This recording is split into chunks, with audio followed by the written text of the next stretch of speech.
Meus caros amigos, minhas queridas amigas, que Jesus nos guarde e nos mantenha em sua paz. É uma alegria para mim me dirigir a cada um de vocês. Agradeço o convite para essa palestra virtual e vamos, ainda que à distância, permanecer alguns minutos pensando em Jesus, refletindo no seu Evangelho, à luz da veneranda doutrina espírita. Para iniciarmos as nossas reflexões, eu vou ler uma pequena página, extraída do livro O Consolador, do benfeitor Emmanuel, na psicografia de Francisco Cândido Xavier. Quando em a questão 354, indaga-se ao benfeitor, poder-se-á definir o que é ter fé?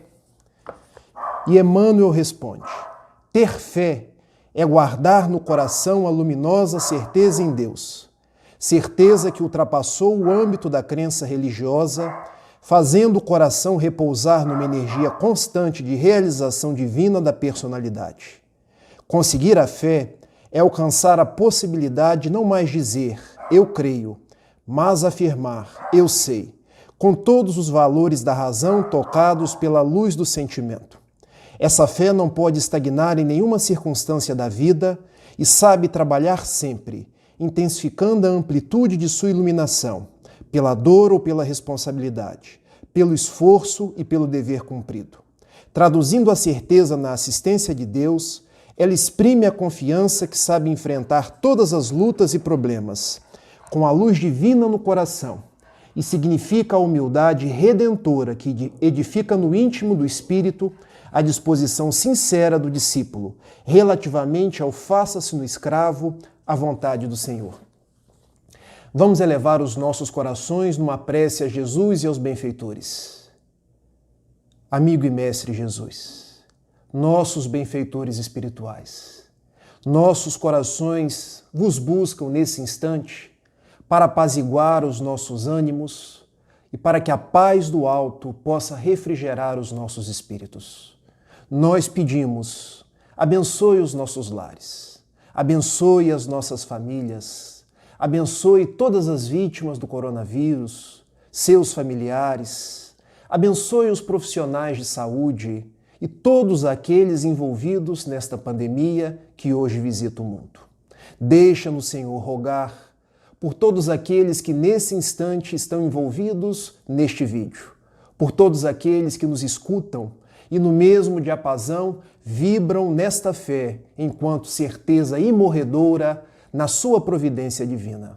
Deixa-nos agradecer por tudo que recebemos, pelo nosso lar, pelo Espiritismo, pela nossa família, pelo trabalho enquanto possibilidade física de recompensa e fortalecimento das nossas possibilidades materiais, mas igualmente pelo trabalho espiritual, que testa a nossa fidelidade a Ti, Senhor, e nos faz pessoas melhores. Deixa-nos te pedir que nos ampare e nos ilumine na noite de hoje, para que nossas palavras possam ganhar os corações daqueles que nos ouvem como propostas de saúde, de alegria e de paz. Permaneça com cada um de nós, nos abençoando, nos intuindo e nos envolvendo hoje e sempre. Que assim seja. Bom, dando início à nossa conversa da noite, mais uma vez eu agradeço pela possibilidade de conversar com cada um de vocês, ainda que à distância. Esse é o meio hoje de estreitar os nossos laços e que a providência nos deu no recolhimento dos nossos lares, de poder conversar sobre o Espiritismo, de poder estudar o Evangelho de Jesus. Na noite de hoje, queremos conversar sobre a fé. A página inicial, ela foi bem elucidativa do que representa a fé. E eu quero trabalhar de uma forma didática, trabalhando a fé como os três Cs da fé. Porque dessa forma eu tenho certeza que vocês vão se lembrar do vídeo de hoje e não vão esquecer jamais. Vamos começar pelo primeiro C. E o primeiro C da fé é o C de confiança. E por que confiança, Rafael? Porque estão se lembrados da página de Emmanuel que eu acabei de ler?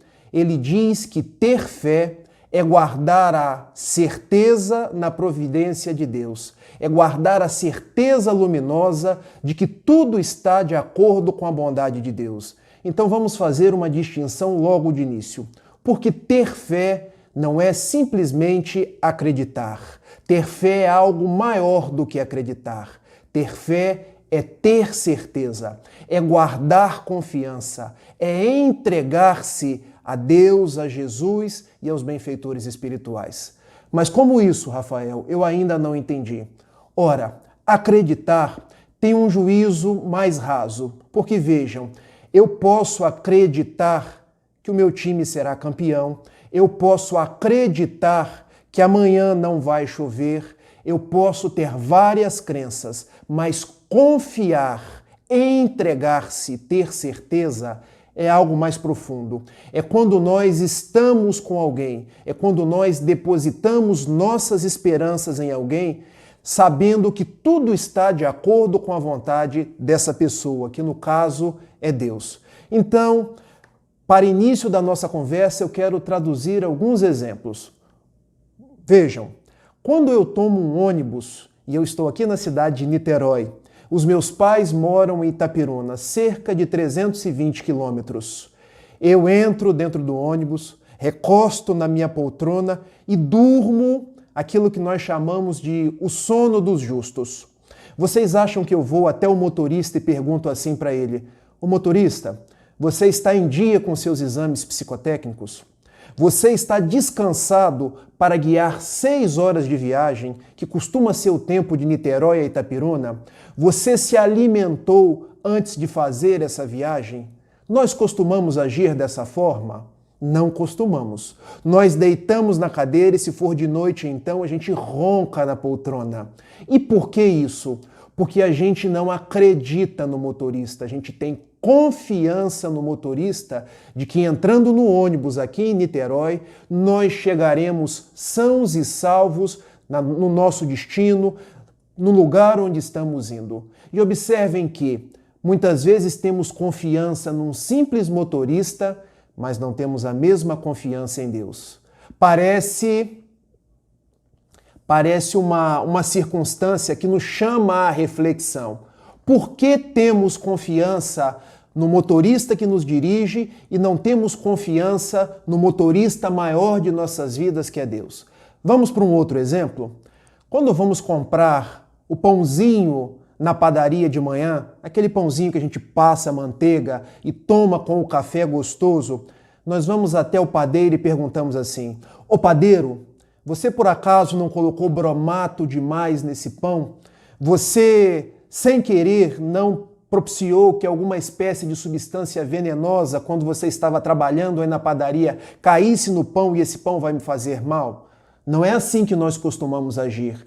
Nós trazemos o pão para casa e, como se costuma dizer na minha cidade, nós lambemos o beiço, porque não tem nada melhor do que um cafezinho e um pão com manteiga. E observem que, às vezes, é um paradoxo, porque nós confiamos no padeiro, mas não confiamos em Deus. Desconfiamos quando uma pandemia, como a atual pandemia do coronavírus, nos visita, fazendo perguntas tais quais: será que tudo está conforme a vontade de Deus?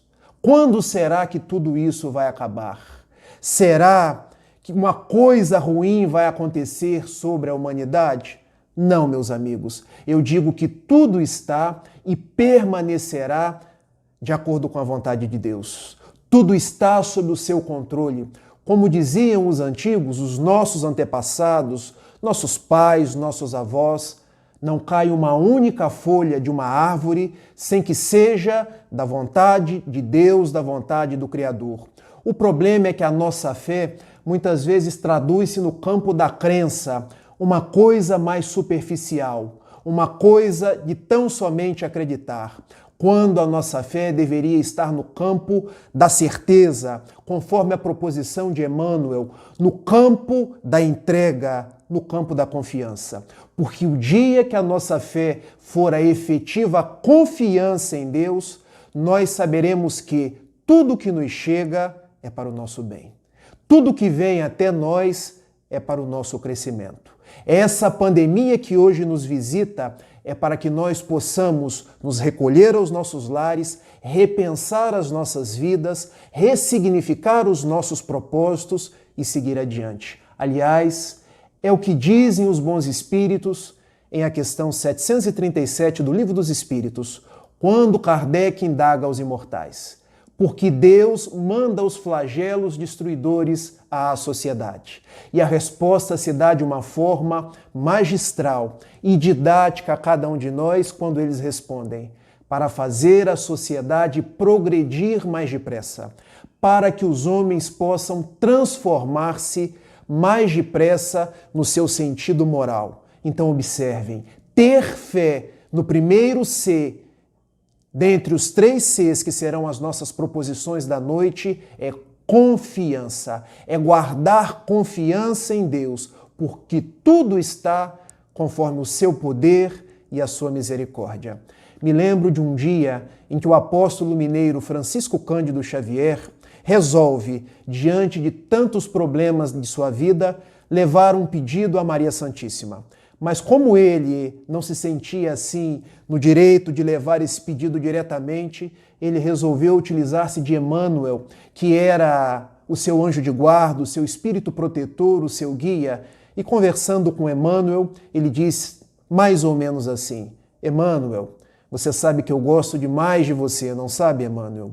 E Emmanuel, já sabendo o que estava por detrás daquela conversa, redarguiu da seguinte forma: Chico, quando você vem com essa voz mineira, melosa, dizendo que gosta de mim, é que você vai me fazer algum pedido. Desembucha, homem, diz o que você quer.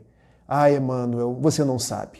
Eu estou com um grande problema na minha vida e eu queria fazer um pedido a Maria Santíssima. Você leva esse pedido para mim? E Emmanuel, daquele jeito professoral, mas também brincalhão, responde a Chico Xavier: mas Chico, tanta gente para você pedir, tanto benfeitor que te aparece todos os dias, tantos espíritos que vêm comunicar-se contigo, e você, homem, vai fazer um pedido logo para Maria, mãe de Jesus? E Chico, você vai ou não vai levar o meu pedido? Pois muito bem, escreva aí num papelzinho que eu levarei o seu pedido para ela. E Chico tomou de um pequeno papel, anotou as suas dores e dificuldades e entregou a Emmanuel. E Emmanuel levou a Paulo, que levou a João Evangelista, que levou o pedido a Maria Santíssima. Passado algum tempo, quando Chico não esperava mais receber qualquer resposta à sua rogativa, Emmanuel lhe aparece e lhe diz: Chico, você é mesmo um grande Ferlizardo, porque Maria, a mãe de Jesus, respondeu à sua rogativa. Não me diga, Emmanuel, é mesmo? Respondeu. E Emmanuel anotou também num pequeno pedaço de papel qual era a resposta dela. E a resposta, quando Chico leu, ele recebeu num misto de alegria e ao mesmo tempo de atordoamento, porque a resposta era mais ou menos assim: isso também passa. Porque tudo na vida de cada um de nós é passageiro. Os nossos problemas, as nossas lágrimas, as nossas dificuldades, quando temos essa confiança em Deus, tudo é passageiro. Vem para o nosso bem, vem para o nosso aprendizado. O primeiro C da fé, então, meus amigos, e eu vou perguntar no final, C de confiança. E agora partimos para o segundo C da fé, que é o C de compreensão. E por que o C de compreensão? Porque tudo o que acontece na nossa vida se dá de acordo com 2 propostas: o nosso merecimento e a vontade de Deus. Porque se assim não fosse, todo mundo no mundo já tinha ganho na loteria, não é verdade? Quantos não querem ter mais dinheiro, não querem ter mais posses, não querem ter uma vida mais provida dos bens materiais? Mas será que isso é o melhor para a gente? Será que a prova da riqueza seria útil para perpassarmos os nossos dias na atual existência terrestre? Quantos de nós não sabemos pedir as coisas ao alto? E quantos de nós não sabemos agasalhar as coisas que Deus não nos manda e vivemos às turras, reclamando, trazendo o senho cerrado, o senho triste? O segundo C da fé, então, nos traz a necessidade de compreendermos que as coisas só chegam até nós quando nós merecemos e quando a vontade de Deus assim elege aquela coisa para que nós possamos crescer, para que nós possamos seguir em frente. Eu gosto muito de contar histórias. Quem ainda não me conhece está me conhecendo agora. Já contei uma história do Chico, agora quero contar uma história de Divaldo Pereira Franco, que esse ano completou 93 anos, para que nós possamos compreender compreensão. Olha, compreender compreensão. Divaldo costumava dar passe numa pessoa vitimada por um câncer muito cruel.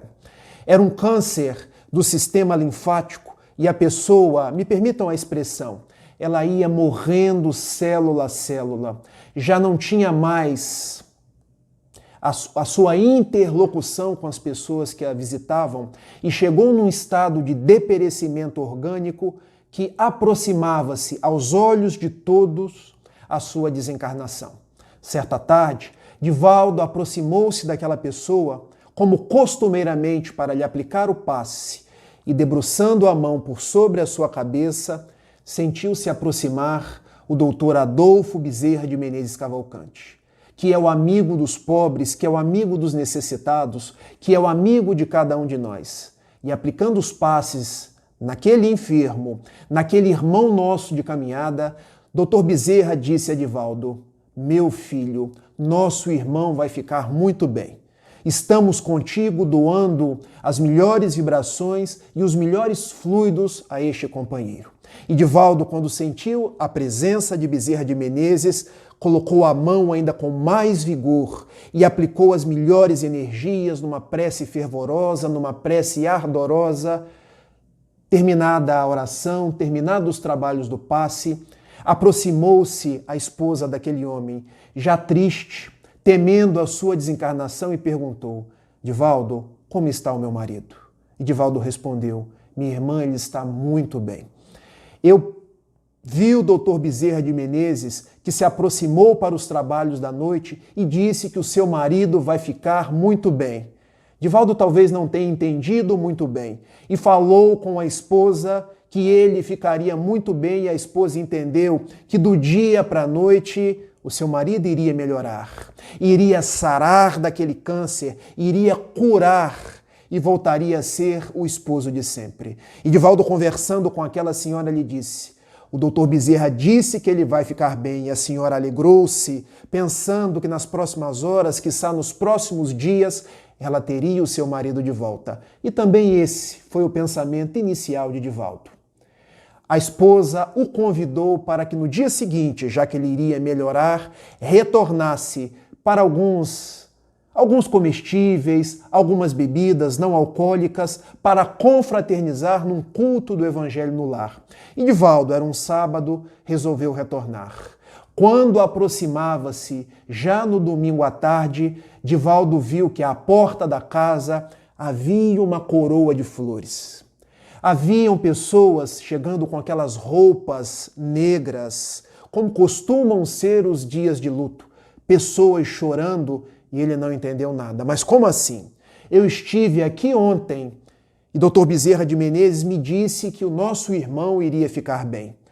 E chegando dentro de casa, tal foi a sua expectação, o seu susto, quando viu o homem deitado num caixão e do lado o velando a sua esposa. Divaldo aproxima-se e começa a querer tomar satisfação com o Dr. Bezerra de Menezes. Olha como nós somos, na condição de querer tomar satisfações com os guias. E Dr. Bezerra de Menezes apareceu. E Divaldo perguntou: mas doutor, você não disse que o nosso amigo iria ficar bem? Divaldo, ele está ótimo. Ele já não sofre mais do câncer que estava lancinando cada uma de suas células orgânicas. Ele está sob os nossos cuidados. Ele está ainda dormindo sob os cuidados da mãezinha e dos familiares que o precederam no lar de todos nós, que é o lar espiritual. Oremos, meu filho, e agradecemos a Deus, porque a morte não é esse fechamento de possibilidades que todos veem. A morte é tão somente um mudar de faixa psíquica, é um retorno à nossa casa verdadeira. Porque um dia, meu filho, vocês vão para o mundo terrestre para entretecer determinadas atividades, mas também um dia retornarão para o verdadeiro lar, que é o lar de todos nós. E o nosso irmão está aqui neste momento em paz, recuperado do câncer e ao lado dos seus. Divaldo, que não havia entendido, sorriu. E eis que a esposa do moribundo chega até ele com o dedo em riste. Eu não acredito na sua mediunidade. Você me disse que o meu marido iria ficar bem. Minha senhora, eu lhe peço desculpa. Foi um erro de interpretação meu, porque o doutor Bezerra de Menezes realmente disse que ele ficaria bem. E está muito bem. Está guardado pelo nosso Bezerra, por sua mãezinha e pelos seus familiares. E doutor Bezerra me pede nesse instante que acolha o seu coração e que te dê força para a continuidade das lutas na vida, que não lhe faltará o amparo e a proteção espiritual. E a senhora então entendeu que quando Bezerra falava que o seu marido ficaria bem, não disse que ele ficaria bem para retornar às atividades no mundo, mas que ele ficaria bem enquanto espírito imortal que todos nós somos. Daí, meus amigos, o ser de compreensão é o ser de que muitas vezes nós vamos adoecer, porque o nosso corpo é material. Temos células, temos tecidos que oxidam, que têm desajustes. Então a doença é um processo orgânico natural que nós podemos vencer, mas que estiver no nosso plano expiatório ou provacional passar por elas, nós teremos que enfrentá-las. Não que Deus tenha desgostado de nós ou tenha deixado de nos proteger, mas que a sua misericórdia nos proporciona essas dificuldades para que possamos crescer.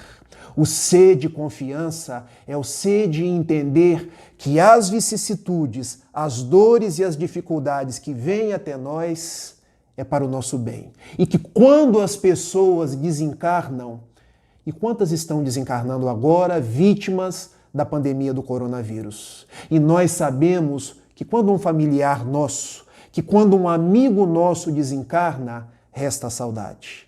Nós sentimos saudades uns dos outros, mas não podemos transformar essa dor-saudade numa dor-revolta, porque também nós um dia retornaremos para o verdadeiro lar e nós nos encontraremos com aqueles que são os nossos amores, que são os nossos queridos.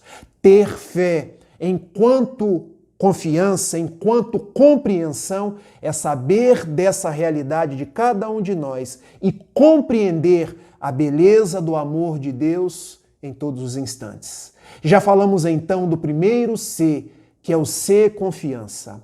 Já falamos do segundo C, que é o C, compreensão. E agora vamos para o terceiro C, sem o qual não conseguiremos exercitar e compreender a nossa fé, que é o C da caridade. Lembrando do apóstolo Tiago, quando na sua epístola, capítulo 2, versículo 16, versículo 26, corrigindo, nos diz assim: a fé sem obras, ela é morta. A fé sem atitudes no bem, ela não tem o seu justo valor.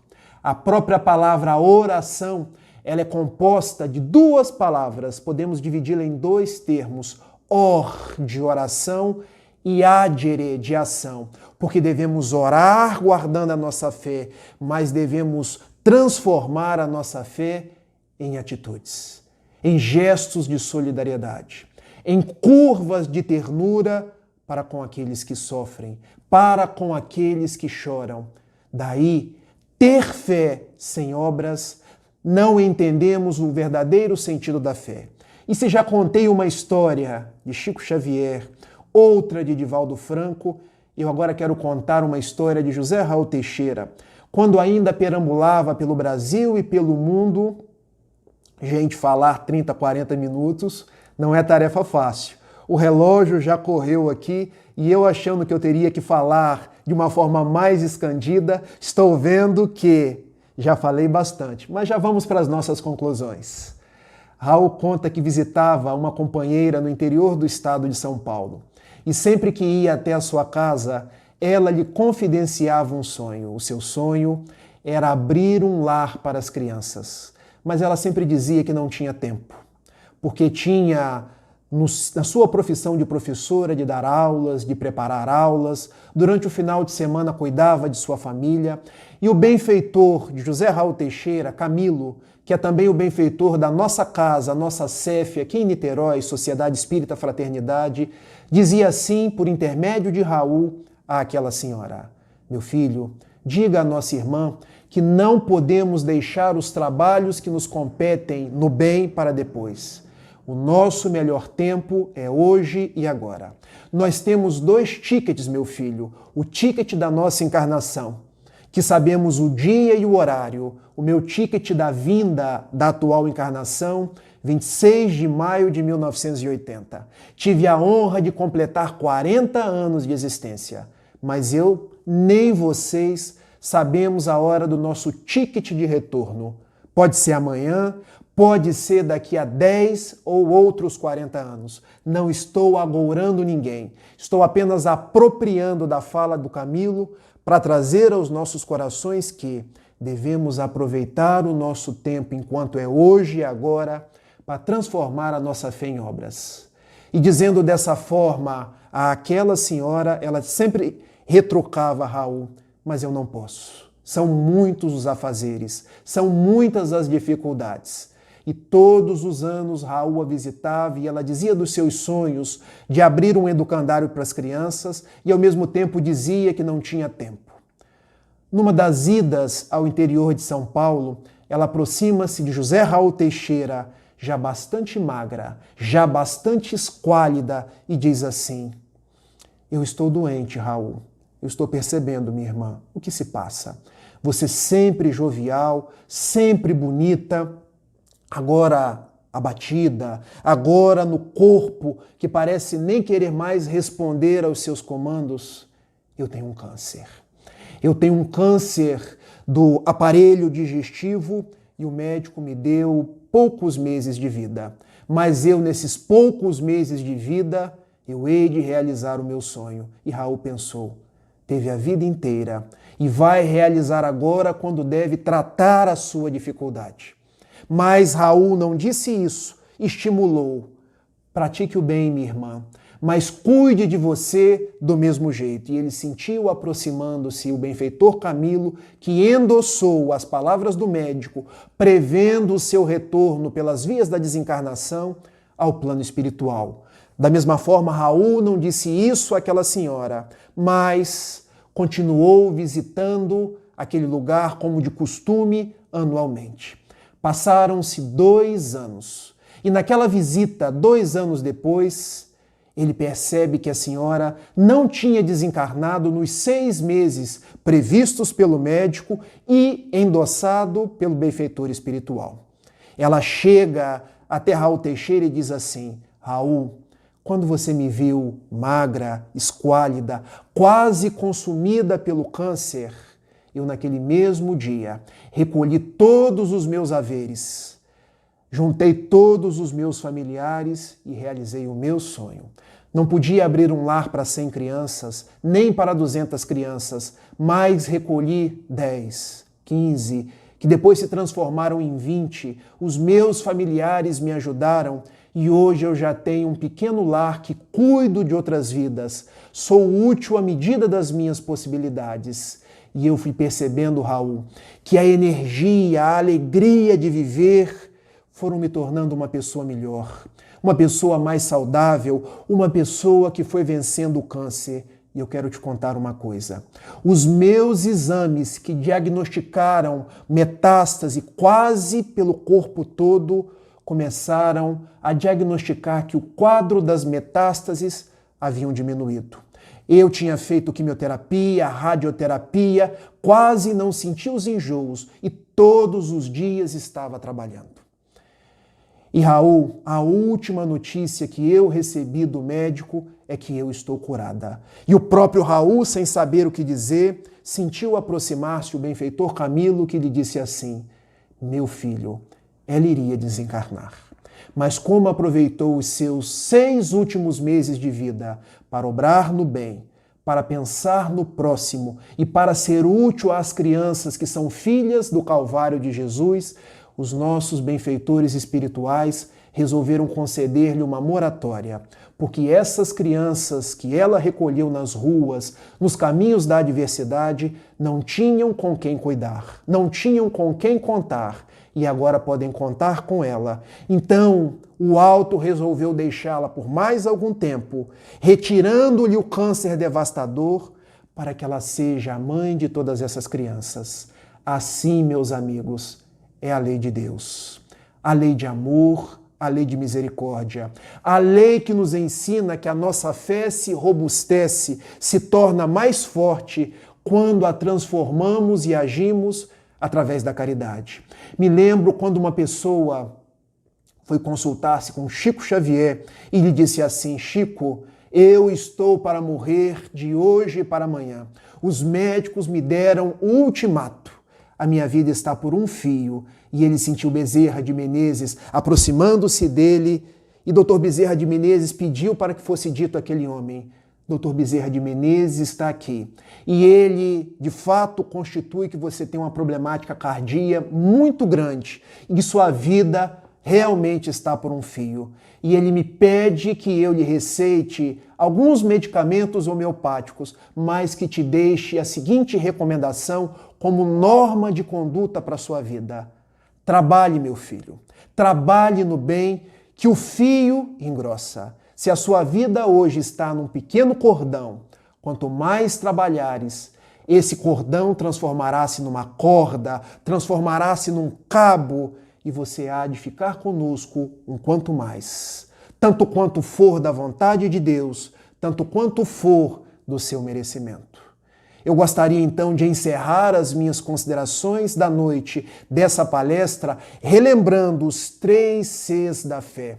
O C da confiança irrestrita em Deus, o C da compreensão das dores, das dificuldades, das coisas que nos chegam, porque são para o nosso bem, e o C da caridade, porque a fé se instrumentaliza, porque a fé se materializa através das obras. Daí a fé nesses dias que estamos vivendo, dias de pandemia, dias de recolhimento dentro dos nossos lares, é a certeza de que tudo isso vai passar, se tivermos confiança em Deus. É a compreensão de que as pessoas estão desencarnando, mas nós não estamos perdendo ninguém. Nós estamos retornando para o lar espiritual. E que nós podemos exercitar a caridade, a solidariedade, sendo útil mesmo nos dias da pandemia. E vocês poderiam me perguntar, mas como exercitar a caridade instrumentalizando a nossa fé quando eu não posso tocar ninguém? Quando eu não posso abraçar ninguém? Mas quem disse que para exercitar a caridade eu preciso estar junto? Para exercitar a caridade, conforme um gênio da Renascença italiana, é preciso estar dentro, é preciso sentir a outra pessoa. E eu posso ser solidário das mais variadas formas. Por exemplo, as minhas palavras são pequeninas, mas à distância eu estou as encaminhando com todo o meu afeto para você. Para vocês, nós podemos encher as redes sociais de coisas positivas, de poesias, de mensagens nobres, de belas canções, ao invés de fake news. Nós podemos ir aos supermercados, ir às farmácias para as pessoas que são das classes vulneráveis. Nós podemos doar dos nossos haveres financeiros para aqueles que estão ficando desempregados, para aqueles que não têm mais nada. Não há ninguém tão rico que não tenha nada para receber, nem ninguém tão pobre que não tenha nada para dar. Basta que nós tenhamos essa fé que entende que nós devemos ter certeza na providência de Deus, compreender a sua obra em nós e praticar a caridade hoje e sempre. Termino, como costumeiramente, numa oração. E essa oração que foi musicada, e eu aqui não vou cantar porque senão não sobraria ninguém, eu vou declamar a oração, a poesia de Alta de Souza, quando ela nos diz mais ou menos assim: se tens fé, não te aflige a noite escura, ao coração que a lágrima domina. Ele estende amoroso a mão divina e abre as portas da paz risonha e pura. Alivia a aspereza da amargura e sobre as trevas de miséria e ruína acende nova estrela matutina, na esperança sublime que perdura. Se há crença viva te dirige os passos, sob a carícia de celestes braços, encontrarás o pão, a luz, o abrigo. Ama a cruz que te ampara e regenera, e envolvendo-te em santa primavera, o Mestre amado seguirá contigo. Desejo a todos tudo de bom, rogando a Jesus nos abençoe hoje e sempre. Muita paz e um beijo.